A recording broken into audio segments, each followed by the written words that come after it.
قال حسان بن ثابت رضي الله عنه وهو يمدح رسول الله صلى الله عليه وسلم: أحسن منك لم تر قط عيني، وأجمل منك لم تلد النساء، خلقت مبرأ من كل عيب،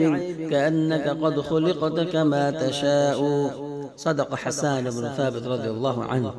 لأن الكون لم ير أنسب ولا أنجب ولا أحب ولا أحبب ولا أهيب ولا أطيب ولا أرغب ولا أعذب ولا أبهج ولا أبلج ولا ألهج ولا أدعج ولا أصبر ولا أنظر ولا أنصر ولا أبر ولا أقر ولا أغر ولا أحفظ ولا أجدر ولا أوضح ولا أنصح ولا أسمح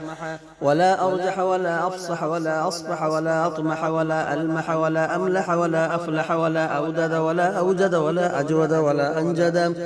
ولا أمجد ولا أسجد ولا أسيد ولا أسند ولا أسعد ولا أزهد ولا أرشد ولا أعبد ولا أحمد ولا أغنى ولا أحلى ولا أعلى ولا أفهم ولا أفخم ولا أرحم ولا أعظم ولا أكمل ولا أكحل ولا أجمل ولا أوصل ولا أحسن ولا أدين ولا أبين ولا ألين ولا أزين ولا أثنى ولا أهنى ولا أندى ولا أبهى ولا أتقى ولا أنقى ولا أرقى من سيدنا محمد صلى الله عليه وسلم.